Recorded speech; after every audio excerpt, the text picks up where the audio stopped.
Aimes-tu la Bible? Une terrible chasse aux sorcières a lieu en Amérique en 1692. Elle doit être sous l'emprise de forces démoniaques. Un village de puritains anglais se croit attaqué par Satan. Tenez-la! Réponds! Dis-moi qui vient dans ma maison. Il y a un fantôme, ici, dans cette maison. Accusé! Pourquoi tourmentez-vous ces enfants? Non, je ne leur ai rien fait. Avez-vous amené l'homme en noir avec vous aujourd'hui? Je suis innocente. Voyez! Le diable a pris possession du village de Salem. Notre Père qui est aux cieux. Chaque personne pourrait être une sorcière ou un suppôt de Satan. Le vent de folie qui souffle sur le village fera de nombreuses victimes et il poussera les habitants à commettre des atrocités.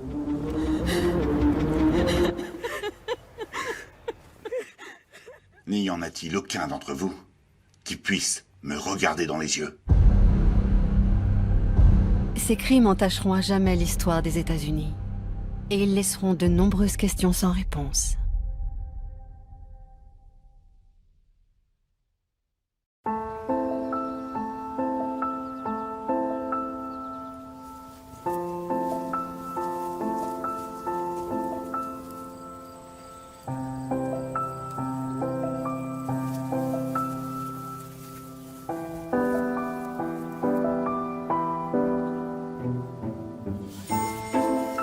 Ces fillettes qui jouent dans les champs sont les petites filles des pères pèlerins. Ces fameux puritains anglais ont fui les persécutions religieuses au début du XVIIe siècle et ont trouvé refuge sur la côte est de l'Amérique. Ces nouveaux arrivants espèrent pouvoir vivre ici leur idéal, une vie pieuse et communautaire. Laissons les chiens se plaire à aboyer et à mordre, car Dieu les a fait ainsi. Laissons les ours et les lions grogner et se battre, car c'est là leur nature. Mais vous, les enfants, ne laissez jamais la colère vous dominer. Car vos petites mains n'ont nullement été faites pour que vous vous arrachiez les yeux. L'une de ces enfants est la fille de Samuel Parris, le pasteur de Salem. Une autre est sa nièce.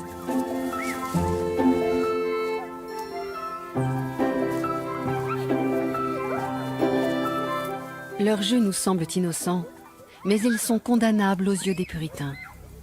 Les puritains représentent un courant protestant anglais qui considère que l'homme est un pécheur dès sa naissance et qu'il est soumis aux tentations permanentes du diable. Cela a une telle résonance sur nous. Aujourd'hui encore, nous avons peur des gens que nous ne comprenons pas.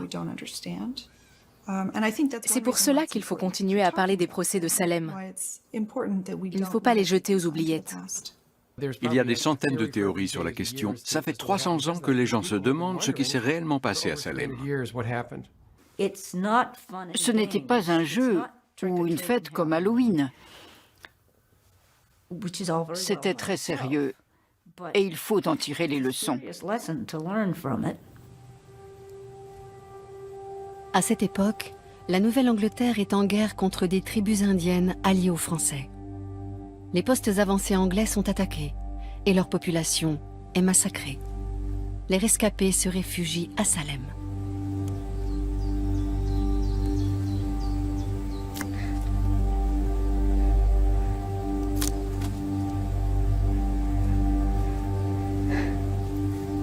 Les puritains ne font pas de distinction entre les Indiens et les Français.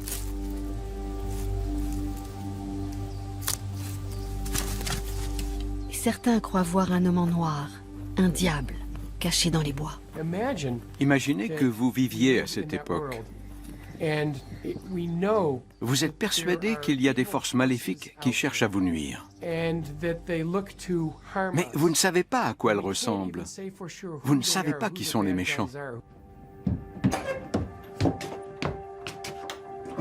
Les puritains ne se sentent en sécurité nulle part. Tout ce qui est inconnu ou étranger représente une menace pour eux. Il y a des attaques d'Indiens. Des réfugiés arrivent en nombre. On constate alors des cas de sorcellerie. Le sentiment général des puritains sur ces manifestations est très simple.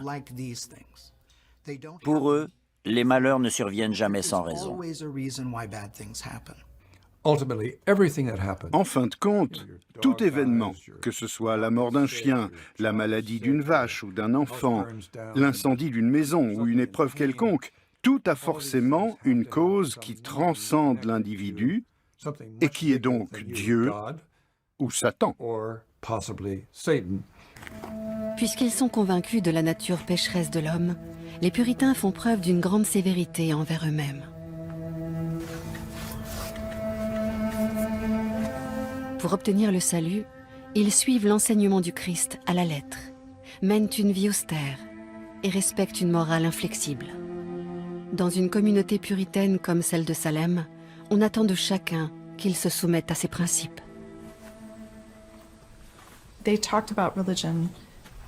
Tout était religion dans la vie quotidienne. On donnait un sens religieux au moindre événement, même à un simple changement de temps.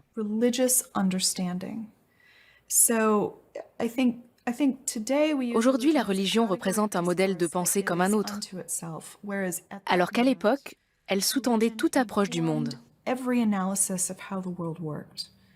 Dans cet univers étriqué, la Bible est le seul manuel d'instruction. Et tout ce qui est interdit est terriblement attirant, surtout pour les enfants. Pourquoi devrait-on renoncer à la voyance, même si le pasteur dit que ces pratiques sont sataniques?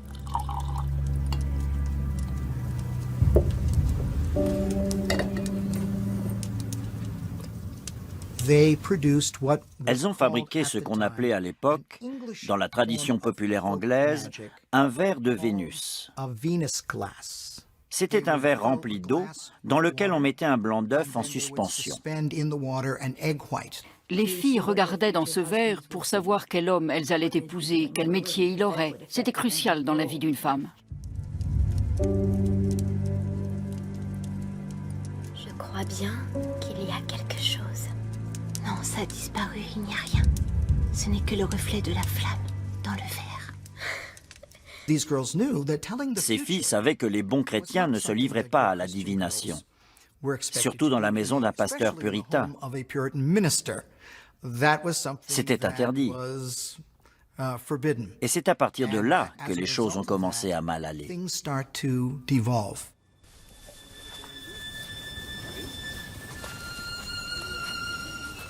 La vie des puritains de la Nouvelle-Angleterre ressemble à un perpétuel office religieux. Joie et plaisir sont considérés comme des tentations du diable.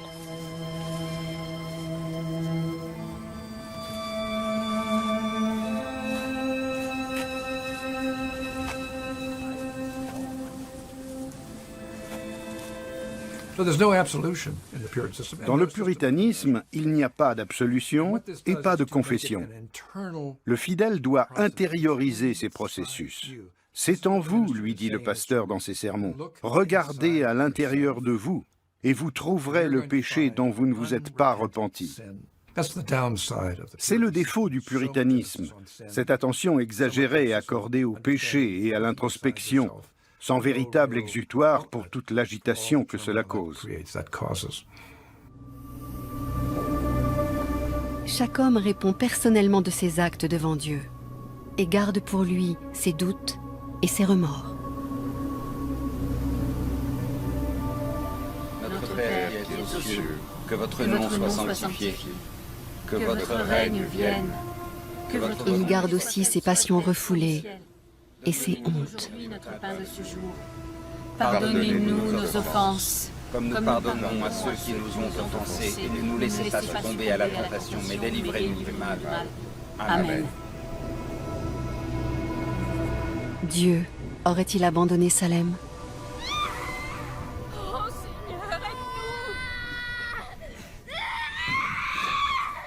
Viens, Seigneur, et éloigne Satan de cet enfant. Calme-toi. Arrête, tais-toi. Tais-toi, cesse de crier. Tais-toi. Il faut remonter au printemps de l'année 1692 pour trouver les premiers éléments qui ont conduit au procès en sorcellerie de Salem. C'est à partir de là que les choses se détraquent. Les filles de la maison du pasteur Parris se mettent à avoir un comportement singulier. Où est-ce? Mais non, Abigail, rien. Rien du tout. Dieu est en colère et Satan va venir nous exterminer.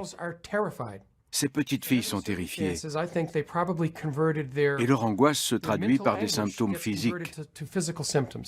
Elles ne simulent pas. Qu'est-ce que tu vois? Qui est-ce? Seigneur! Non! Non! On les appelle souvent les fillettes tourmentées, ce qui signifie simplement qu'elles sont oppressées, qu'elles sentent la présence de forces maléfiques. Elles n'écoutent pas quand on dit des prières devant elles ou qu'on leur lit la Bible.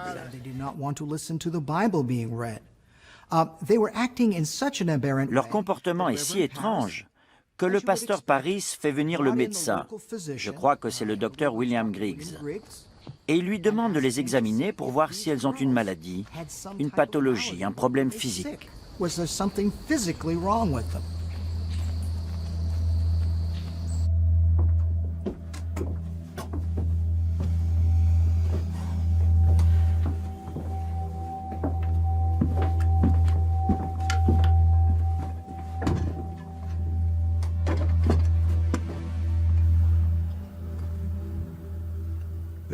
Ils ne trouvent pas d'explication médicale. Nous sommes au XVIIe siècle et même au XXe ou au XXIe siècle, on n'a toujours pas d'explication vraiment convaincante.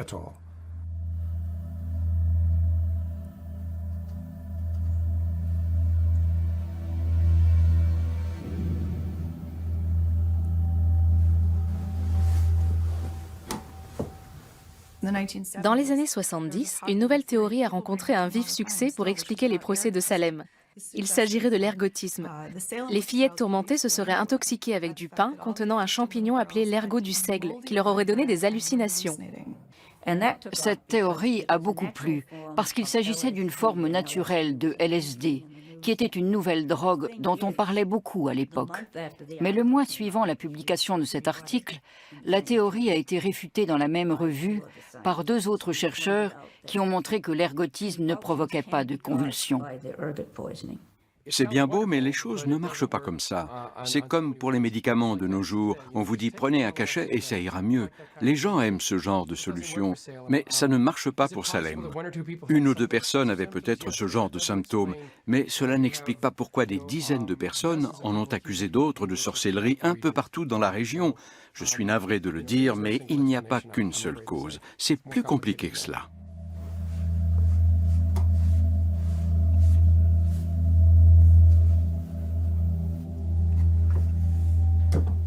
Votre fille souffre d'un mal qu'aucun remède à ma connaissance ne soignera. Hélas, elle doit être sous l'emprise de forces démoniaques, les forces du mal. C'est Satan la cause de sa souffrance. Ce que je trouve triste à Salem, c'est qu'à plein de moments, les choses auraient pu tourner autrement. Imaginez que le pasteur Paris ait dit « Je crois que le docteur a tort ». Ces filles ne souffrent pas à cause d'une force démoniaque. Elles doivent avoir une maladie quelconque. Mais non, ils décident que ce sont des sorcières. Ça me désole. Mettez-vous à la place de cette fille de 11 ans. Elle travaille tout le temps, et voilà que pour la première fois, tous ces gens importants auxquels elle doit obéissance focalisent toute leur attention sur elle. On assiste à un renversement des positions. Ces fillettes, qui sont normalement en marge de la communauté, se retrouvent tout à coup au centre. Pour chasser le démon, on recourt à la magie blanche. Une voisine demande à Tituba, la servante du pasteur Paris, de confectionner un gâteau avec l'urine des fillettes.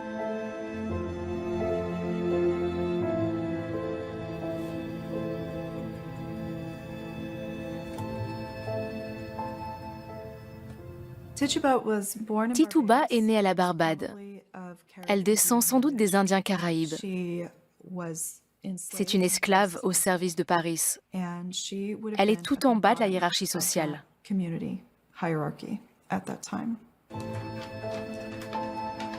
D'après la croyance, si un chien mange de ce gâteau, l'identité des sorcières sera révélée car elles hurleront de douleur. Mais la magie n'opère pas. C'est tout de même embêtant que la maison du pasteur soit attaquée par des sorcières ou des démons. Cela ne réjouit personne. Que s'est-il passé sous mon toit en mon absence? Je l'ignore. Ne me mens pas. Quelle est la cause de ton tourment? Je ne mens pas. Le diable est le roi des menteurs. Dis-nous, qui vient te troubler ainsi et te fait tant souffrir, Abigail? Qui vient te mordre? Je ne sais pas, je vous assure, je l'ignore. Aimes-tu la Bible? Oui, Aimes-tu la prière? oui. Alors de quoi souffre-t-elle? Réponds, dis-moi qui vient dans ma maison. Qui te tourmente de la sorte? Décris-moi ce que tu vois la nuit. Donne-moi son nom, mon enfant. Qui est-ce? Tituba. Je ne sais pas à quoi pensait Betty quand elle a donné le nom de Tituba. Mais le pasteur Paris voulait faire cesser ses désordres et Tituba lui paraissait une bonne coupable.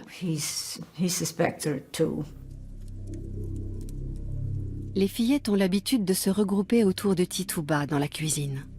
La nuit dernière, pendant que je dormais à point fermé, une fois encore, L'esclave connaît beaucoup d'histoires. une voix qui disait « Viens, mon enfant, viens avec moi, viens avec moi !» Et je me suis réveillée. J'ai cherché d'où venait cette voix. Il n'y avait personne. Il n'y avait pas âme qui vive. On sait très peu de choses sur Tituba. Sans les procès en sorcellerie, l'histoire n'aurait jamais retenu son nom. Elle aurait sombré dans l'oubli. Ce qu'on sait, c'est que Tituba était la confidente des enfants, ainsi qu'une source intarissable de discussion et de distraction pour eux. C'était sûrement une figure importante de leur vie domestique. Les enfants étaient très proches d'elle et ils passaient beaucoup de temps en sa compagnie. C'est un fantôme. Il y a un fantôme. Il y a un fantôme parmi nous, ici, dans cette maison. Et il est envoyé par le diable. Si Tituba était la première personne accusée, c'est sans doute parce qu'elle n'avait aucun pouvoir au sein de la maisonnée. On l'avait sous la main et elle n'avait pas les moyens de se défendre. On jette Tituba en prison. Mais cela n'arrange rien. Les fillettes ont toujours un comportement aussi étrange. La nuit, elle vient, et elle s'approche de moi et elle me pince et elle me mord. Et elle dit qu'elle me frappera plus fort, qu'elle me fera encore plus mal si je refuse de signer son livre. Et il y a un homme en noir qui murmure des choses à son oreille. Lors de son interrogatoire, Tituba déclare « Le démon m'a rendu visite et il m'a demandé d'être sa servante. » Combien y a-t-il de sorcières? Elle a répondu, j'ai vu 9 noms dans le livre de Satan. Donc, il y a d'autres sorcières. Mais qui sont-elles? On se met à soupçonner ses voisins. Oui, il y aurait davantage de sorcières qu'on ne croit. C'est ce qu'on raconte au village ces jours-ci. Qu'est-ce que tu en penses? Je ne saurais dire. On dit qu'il y a des sorcières. Il paraît qu'il y a des sorcières à Salem. Ce n'est pas possible, non. Je n'ai jamais vu le moindre signe d'esprit malin en elle jusqu'alors. Le problème, c'est que Salem se retrouve déchirée. La communauté se divise. Elle se divise en deux groupes qui se font peu à peu la guerre.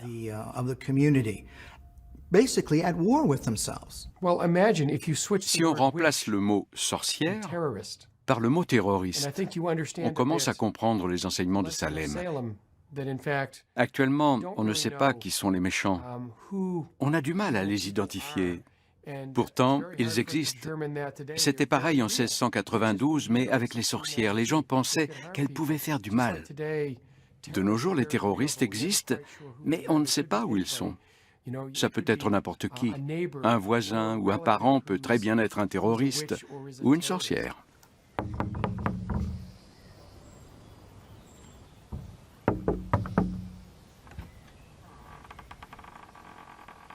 Auriez-vous un peu de pain à m'offrir? Pas aujourd'hui. Je n'ai rien, désolée. Seulement quelques miettes? Non, je regrette. J'ai à peine de quoi nourrir mes enfants. Vous ignorez tout de la charité. Dieu vous punira.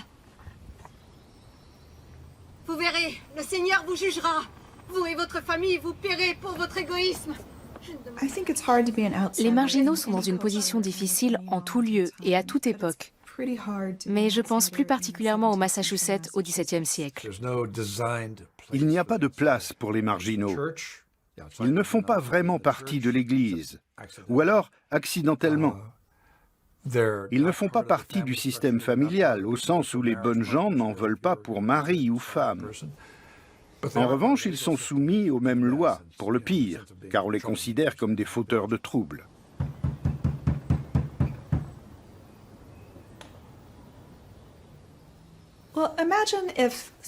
Imaginez qu'une femme comme Sarah Good vienne frapper à ma porte et que je la renvoie sans rien lui donner à manger. Elle pourrait très bien se fâcher et me dire « Vous le regretterez ». Une heure plus tard, mon petit enfant s'est bouillante. C'est un accident très courant à cette époque-là et c'est parfois mortel. Si quelque temps après on accuse Sarah Good d'être une sorcière, je me souviendrai de cet épisode et j'y verrai une relation de cause à effet et non une simple corrélation. Comme la révolution scientifique n'a pas encore eu lieu, je ne fais pas de distinction entre causalité et corrélation. Pour moi, cette femme aura proféré une menace, puis lancé un maléfice. Elle n'a de cesse de venir mendier à ma porte, qu'elle s'ensuit.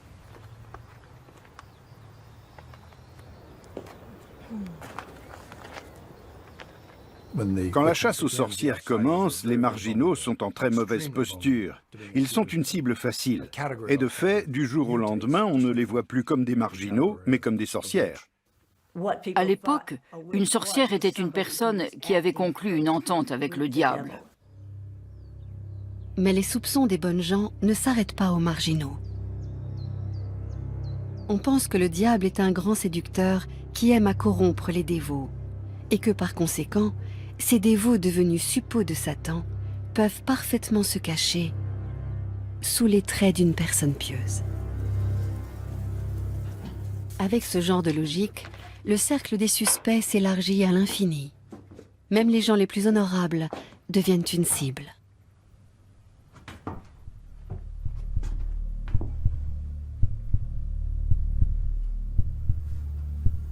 La peur, la méfiance et la haine s'installent à Salem.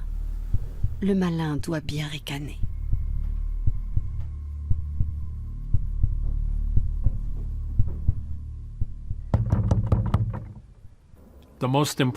Tout bascule quand l'une des dames les plus pieuses de la paroisse se retrouve accusée de sorcellerie.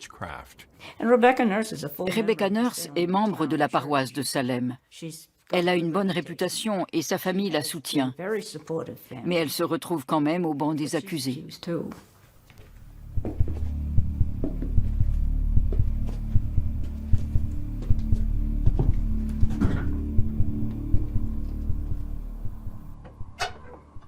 Un mandat d'arrêt a été émis ce jour à l'encontre de Rebecca Nurse, épouse de Francis Nurse du village de Salem, pour s'être rendue coupable d'actes de sorcellerie.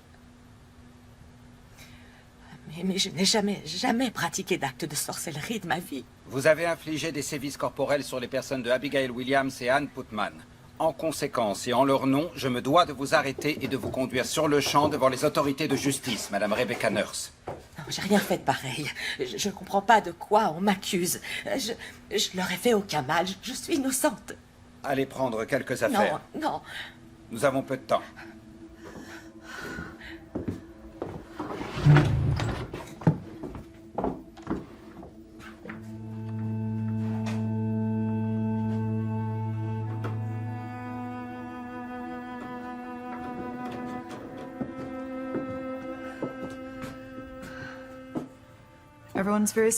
L'arrestation de Rebecca Nurse choque tout le monde.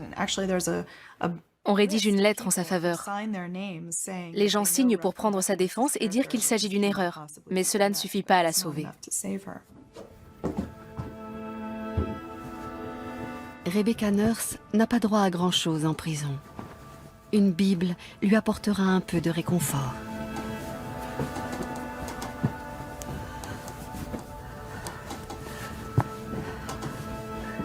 Notre Père qui êtes aux cieux. Sa foi restée intacte nourrit son espoir de triompher de cette terrible épreuve. Faites sur la terre comme au ciel.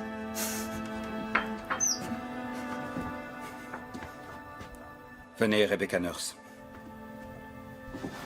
Levez-vous. Allez.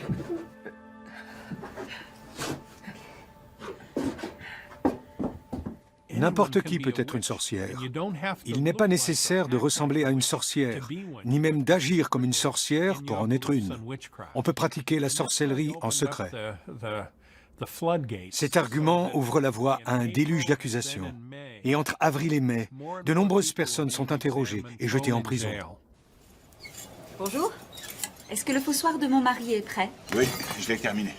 Il est là. Ah, merci. Cette fois, le manche est fixé. Je vois ça.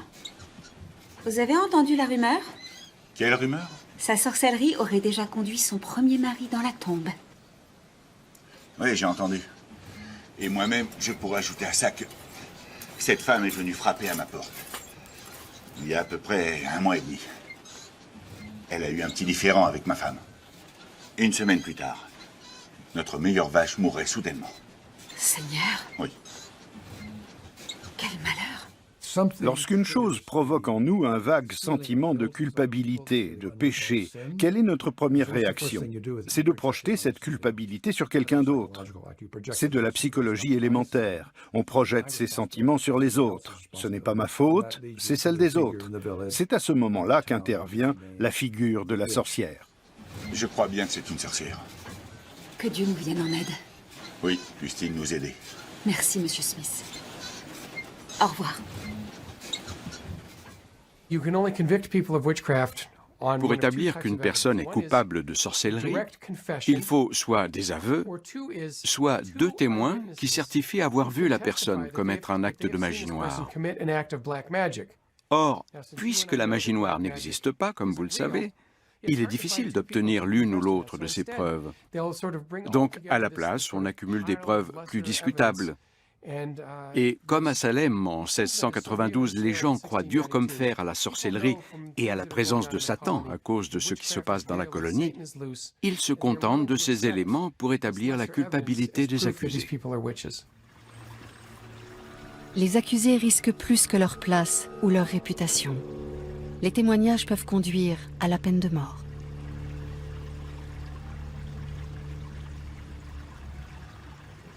Les éléments à charge sont, pour l'essentiel, ce qu'on appelle alors des preuves spectrales. Cela veut dire que les visions et les rêves deviennent des preuves.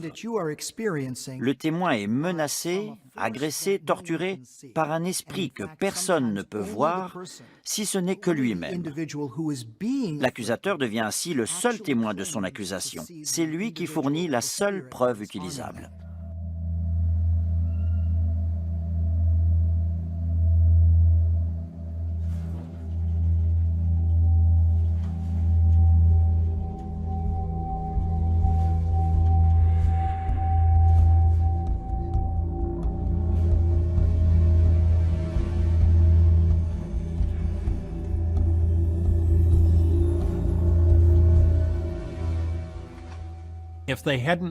La preuve spectrale repose sur l'idée que la sorcière possède un spectre, qu'elle peut envoyer commettre des méfaits, tourmenter les enfants par exemple.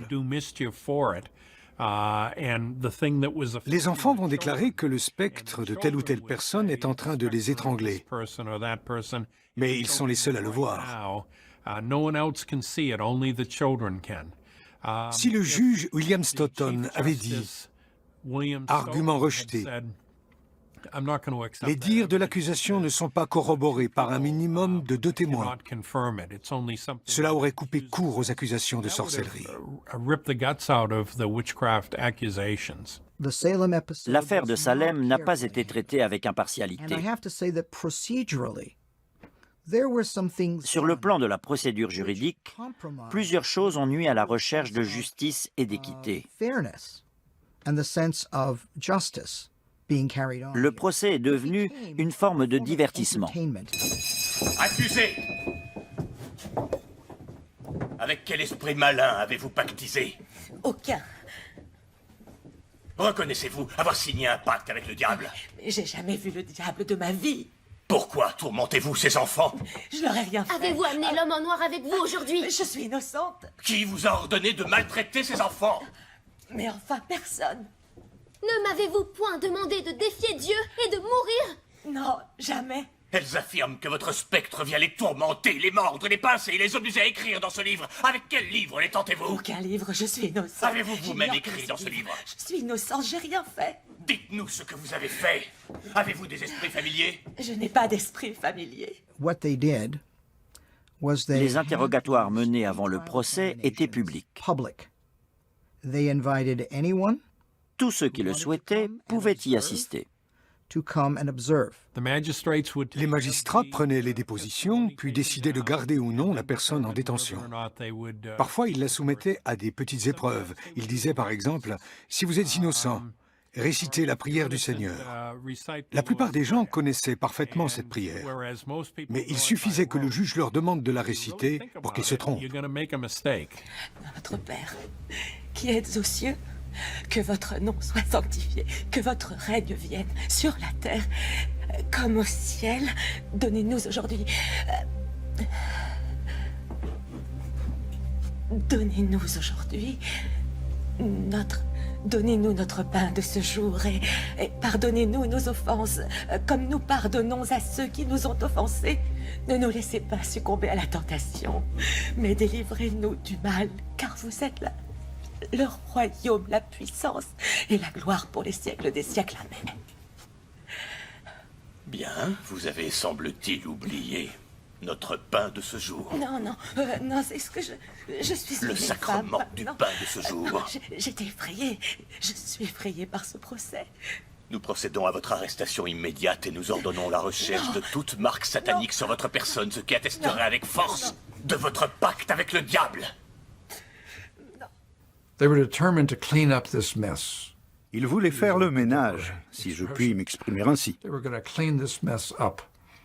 Or, le simple fait qu'ils aient décidé de croire les fillettes faisait d'elles des témoins à charge. Dieu contrôle toutes choses, ça ne vient pas de moi. Voyez! Voilà ce qui se passe quand elle évoque Dieu. Seigneur, c'est vous, Rebecca Nurse, qui avez fait ça? Non! Qui te tourmente ainsi? Qui te tourmente ainsi? Était-ce l'homme en noir? Non! C'est elle! Elle a un chien noir! Elle m'a obligée à traverser le feu! Cette femme? Oui, c'est une traîtresse. C'est une sorcière. Elle doit être punie. Elle mérite d'être chassée de notre communauté. C'est une sorcière, une sorcière! Emmenez-les! Les crises des filles tourmentées et les accusations qu'elles portaient étaient si réalistes que même les familles des accusés les croyaient. On disait aux accusés, « Elles ont été témoins de vos agissements, et voilà ce qui leur arrive. » Les accusés n'avaient aucun soutien. Si les procès en sorcellerie de Salem ont causé tant de dégâts, c'est parce que la Cour était disposée à accepter des témoignages qui étaient pourtant contestables et à risquer des vies sur la foi de ces témoignages. En dernière analyse, ce sont les autorités, les juges des procès en sorcellerie qui ont trahi la société, parce qu'ils ont refusé d'écouter la voix de la raison. La Cour ordonne qu'il soit procédé à une recherche méticuleuse de rougeur ou de marques démoniaques sur cette personne. Près vous emmenez-la, sage-femme, vous l'examinerez.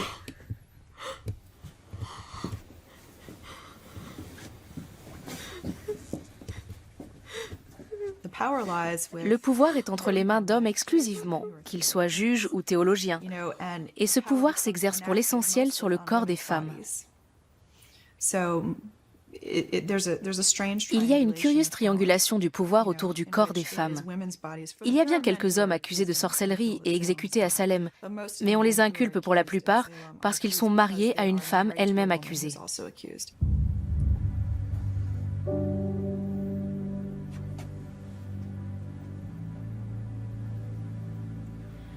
Il n'y a rien.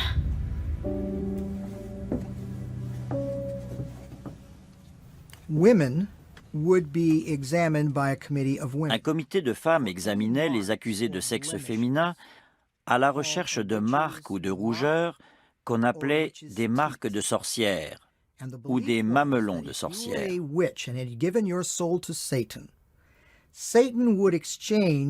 On croyait que les sorcières donnaient leur âme à Satan en échange d'un démon qui se présentait sous la forme d'un esprit familier. Aujourd'hui, si je veux me déguiser en sorcière pour Halloween, je vais prendre un chapeau pointu noir, un balai et un chat. Cette figure du chat noir dans la culture populaire découle des croyances sur les sorcières et leur esprit familier. Comme les sorcières étaient supposées nourrir leur esprit familier de leur propre sang, on pensait qu'elles avaient des suçons sur le corps, qu'on appelait des marques de sorcières. Il y a une représentation féminine de la sorcellerie, une sorte de perversion de la maternité. Piquons-la avec une aiguille pour voir si elle va saigner.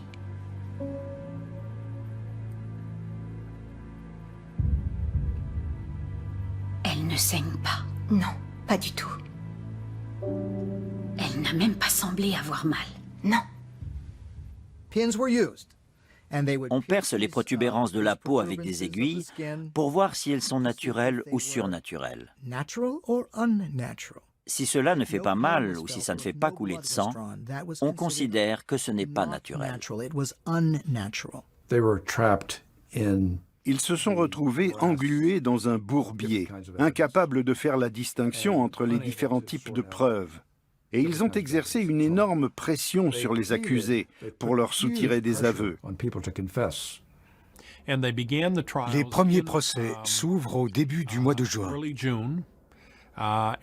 Mais on continue d'arrêter des gens après cette date. C'est comme un incendie de forêt. Le diable a pris possession du village de Salem. Il faut souligner que le tribunal spécial institué par le gouverneur pour juger ces affaires est une juridiction civile qui applique le code pénal de la colonie. Son témoignage pourrait nous être précieux. Avez-vous eu le désir de pactiser avec Satan? Le Massachusetts ne possède pas de tribunal religieux. Les accusés ne sont pas jugés d'après des lois religieuses. En ce sens, les procès de Salem sont différents des procès en sorcellerie qui ont lieu en Europe dans les tribunaux de l'Inquisition. Cela explique que la peine ne soit pas la même. Au Massachusetts, mais aussi en Angleterre, les accusés convaincus de sorcellerie sont condamnés à la mort par pendaison.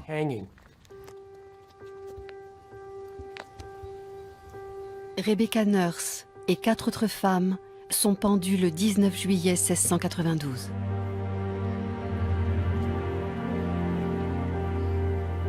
Elles clameront leur innocence jusqu'au bout. Si elles avaient avoué, elles auraient dû dénoncer les autres sorcières du village.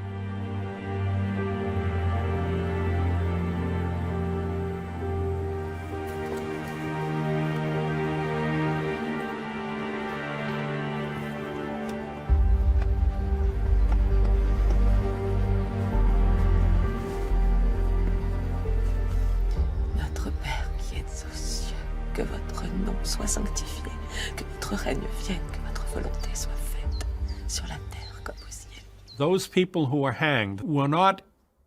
Les personnes qu'on pend ne sont ni des pécheurs ni des saints. Ce sont des personnes ordinaires. Certaines sont plus ou moins sympathiques. Mais ce qui les différencie des quelques 150 autres personnes accusées de sorcellerie à Salem, c'est qu'au pire moment de leur vie, elles préfèrent mourir que de proférer des mensonges. Over telling a lie.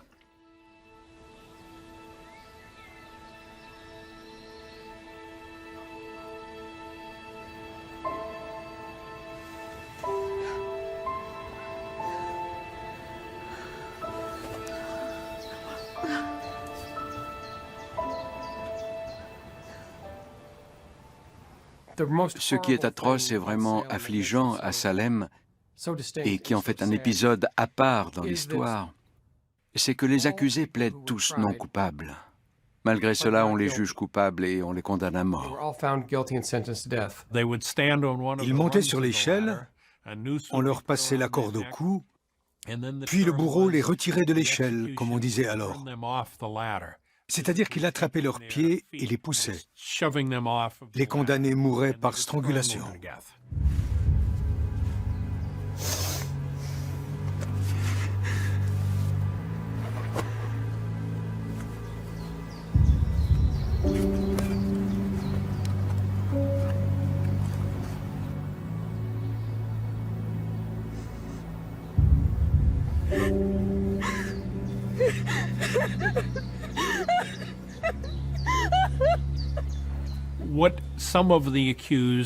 Certains accusés ont compris que s'ils avouaient, ils ne seraient pas jugés tout de suite.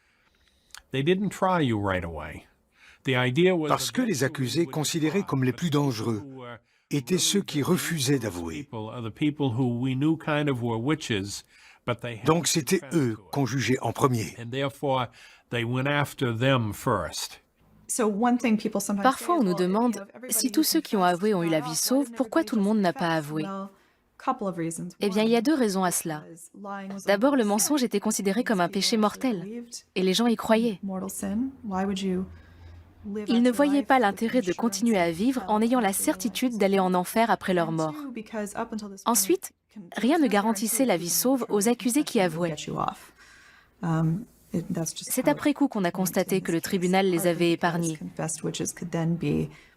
notamment pour mieux leur arracher le nom d'autres sorcières. Au début de l'hiver 1692, après 6 mois de chasse aux sorcières, le village de Salem est au bord de l'implosion.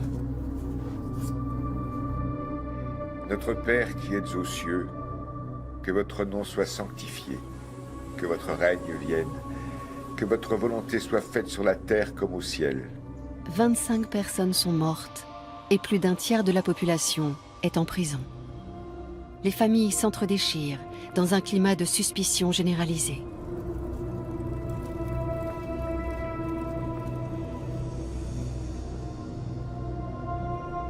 Les champs n'ont pas été moissonnés. Les bêtes dépérissent dans les étables. Malgré cela, on continue à interroger de supposées sorcières qui avouent et dénoncent toutes sortes de notables, jusqu'à la femme du gouverneur. Aujourd'hui, les procès en sorcellerie de Salem sont considérés comme le pire épisode de l'histoire des Puritains.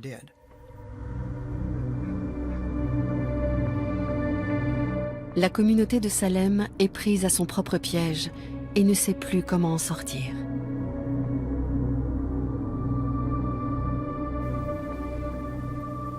N'oubliez pas vos enfants. N'oubliez pas vos épouses.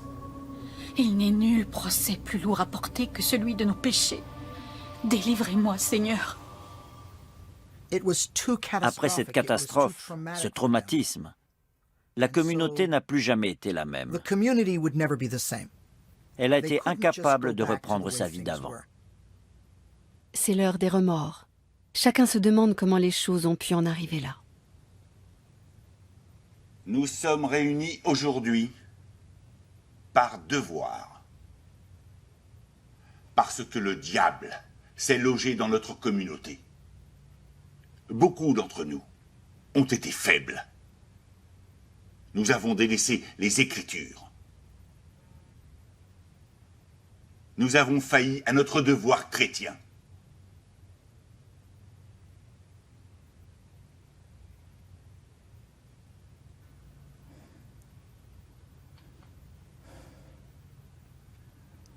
N'y en a-t-il aucun d'entre vous qui puisse me regarder dans les yeux?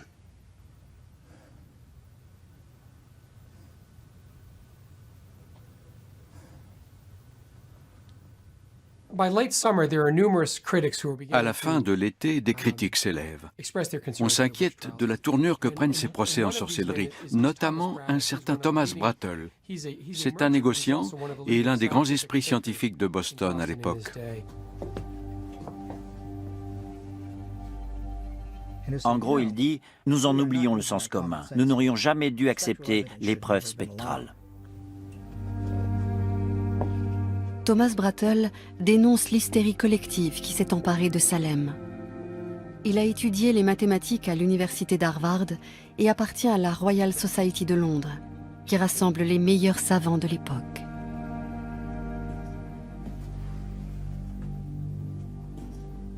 Brattle réfute publiquement les preuves retenues lors des procès.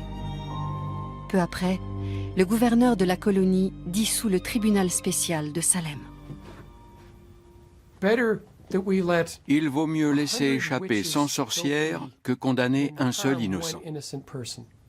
Les procès de Salem s'arrêtent lorsque le Massachusetts déclare que, même si les sorcières existent probablement, la preuve spectrale, les recherches de marques sur le corps et le mauvais œil ne sont pas des preuves recevables. Les gens découvrent ce qui s'est passé durant les procès de Salem. Et combien d'innocents ont été tués sur la simple décision d'une poignée d'individus qui croyaient œuvrer au service de Dieu, mais qui en réalité ont surtout causé beaucoup de dégâts. On assiste alors à une sécularisation de la société. Un nouveau paradigme apparaît dans la colonie de la baie du Massachusetts. Tituba, l'esclave du pasteur Paris, est seule à rester en prison. Elle n'en sortira que lorsqu'elle sera rachetée par un nouveau maître. Imaginez Salem après la dernière exécution.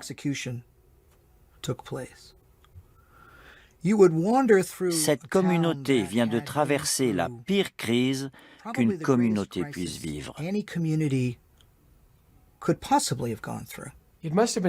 Cela a dû être très difficile à surmonter. On sait qu'il a fallu des années, si ce n'est des décennies, pour que Salem se remette de ces procès. Les habitants s'étaient battus les uns contre les autres, et cela a eu des répercussions.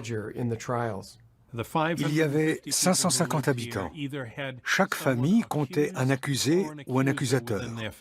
Dans certaines, il y avait les deux. La population a été ébranlée par cette terrible épreuve. Aussi étonnant que cela paraisse, les habitants n'ont pas quitté le village.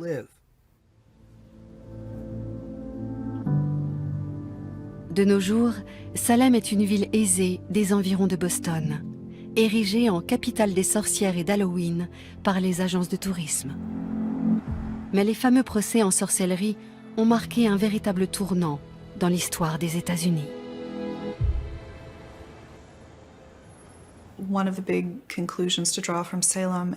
L'une des grandes leçons qu'on peut tirer de Salem, c'est que l'enfer est pavé de bonnes intentions. Les personnes qui ont mené les procès en sorcellerie étaient persuadées d'agir au mieux.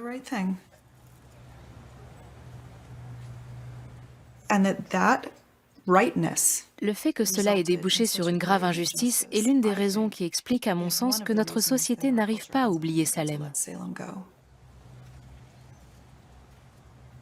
Est-ce que la pendaison de quelques femmes allait arranger les choses? À Salem, on a cru que oui. Mais ils avaient tort.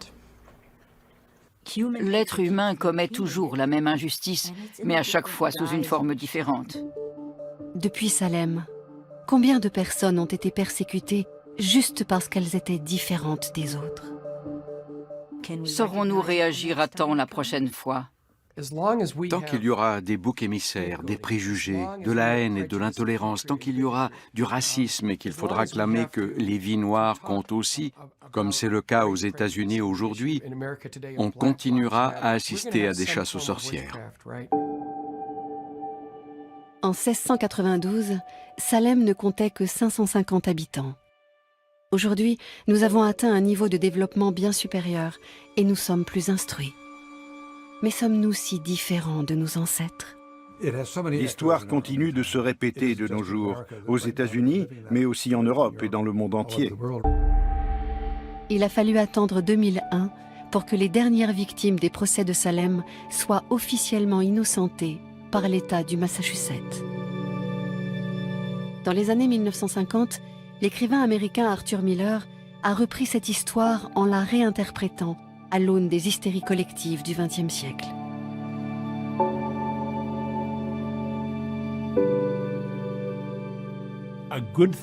Un point positif, c'est que l'individu compte au regard de l'histoire. Ces hommes et ces femmes ont été méprisés à leur époque. Mais aujourd'hui, on leur rend hommage. Et on les considère davantage comme des héros que comme des malfaisants. L'épisode des sorcières de Salem est très ancien, mais il reste comme une meurtrissure dans l'histoire des États-Unis, comme un symbole d'injustice.